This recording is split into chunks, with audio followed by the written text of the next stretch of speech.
Olá, amiga ou amigo.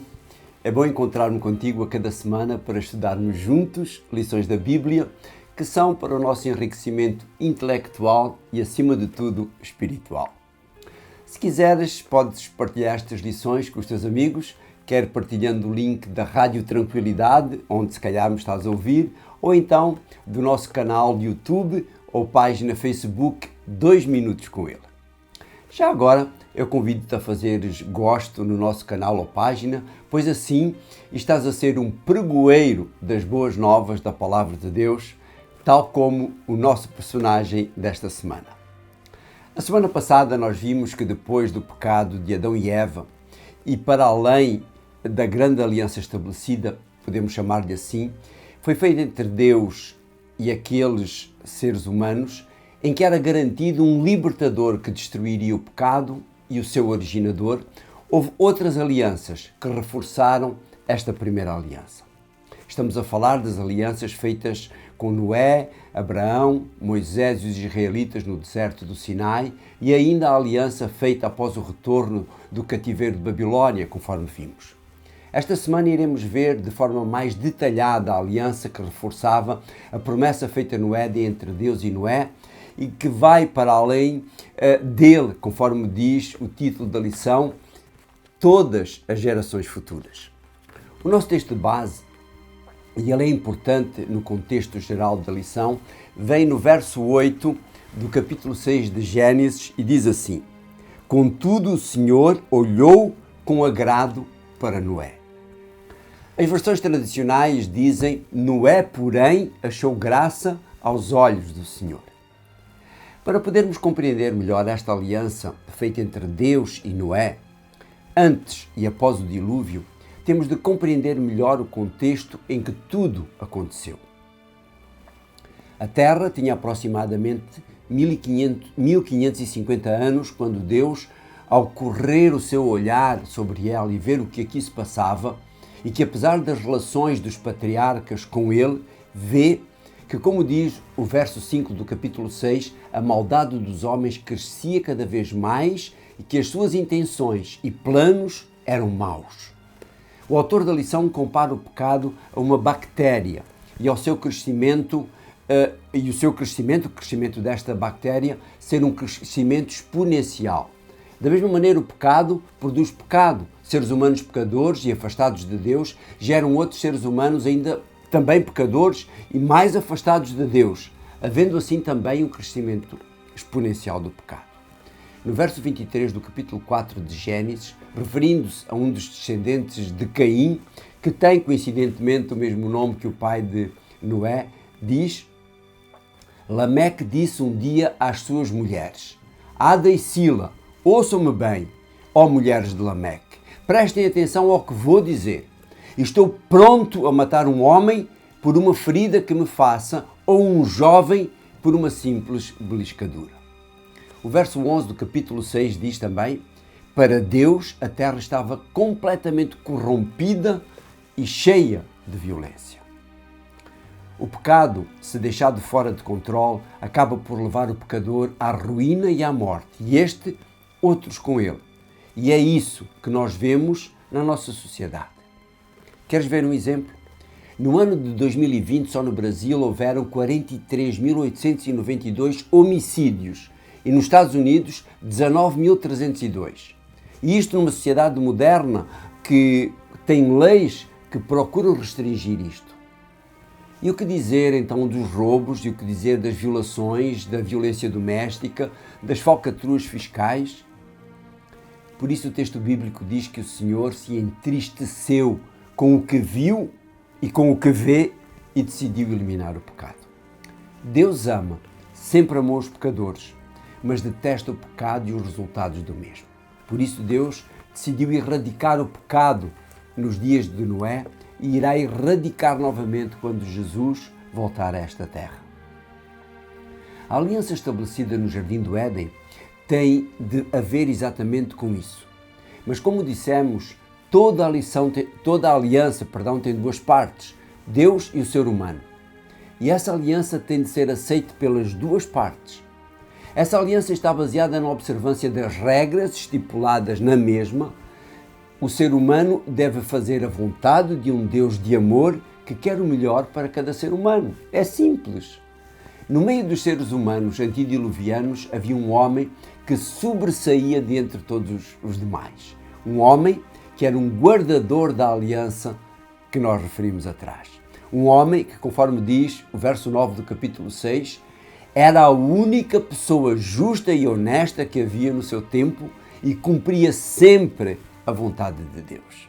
Ou então, como diz Pedro na segunda carta, no capítulo 12 e no verso 5, pois mandou o dilúvio sobre esse mundo de gente má. Apenas se salvaram 8 pessoas, entre as quais Noé, que ensinava uma vida de retidão. Estes 2 textos reforçam 2 características próprias daqueles que aceitam a aliança de Deus, esta aliança com a humanidade. Primeiro, ele cumpria sempre a vontade de Deus. Segundo, ensinava uma vida de retidão. Noé era, como diz o texto da lição, alguém que tinha uma relação redentora com o Senhor, alguém com quem Deus podia trabalhar, alguém que o ouvia, alguém que obedeceria e confiaria completamente em Deus. Foi por isso que o Senhor usou Noé para cumprir o seu propósito. E é por isso que Pedro, noutras traduções, diz: ele era o pregoeiro da justiça. Foi por isso que, conforme diz em Gênesis, no capítulo 6 e no verso 8, Noé achou graça aos olhos do Senhor. Ou como diz a tradução que eu utilizo, o Senhor olhou com agrado para Noé. Então podemos perguntar, o que era que distinguia Noé de cada um de nós? Podemos dizer que nada. Desde que aceitemos a vontade de Deus e que nos arrependamos dos nossos erros e peçamos perdão dos mesmos a Deus, pois assim também nós acharemos graça aos olhos de Deus. Sim, nós não merecemos o perdão, porque na maioria das vezes voltaremos a cometer o mesmo pecado, mas Deus, sem pedir nada em troca, perdoa. Não são precisas indulgências, não são precisas penitências. Deus perdoa de graça. Não precisamos fazer nada. Como disse na semana passada, estas alianças estabelecidas com diferentes personagens não são novas alianças, mas sim alianças que renovam a aliança original, pois elas contêm os mesmos elementos da aliança original. As partes, Deus e o ser humano, a necessidade de obediência, a aceitação da graça salvadora e a compensação pelo cumprimento desse contrato ou dessa aliança, a salvação. Achei muito interessante o pensamento da lição sobre o benefício de Deus nesta aliança. Diz assim: podemos dizer que Deus beneficia da aliança, mas apenas num sentido radicalmente diferente daquele que se aplica aos seres humanos. Ele beneficia dado que aqueles que Ele ama receberão a vida eterna, o que não é uma pequena satisfação para o Senhor. Podemos olhar para a narrativa do dilúvio como uma profecia escatológica, ou seja, uma profecia que aponta para os acontecimentos finais da história da Terra por altura da volta de Jesus. No meio de um mundo de pecado, com pecados semelhantes aos que havia no tempo de Noé, egoísmo, ganância, violência, depravação, afastamento completo de Deus, aparece um grupo de pessoas, um resto que permanece fiel, que tal como Noé prega sobre uma destruição futura daqueles que não quiserem entrar na arca figurativa da aceitação de Jesus como Salvador pessoal.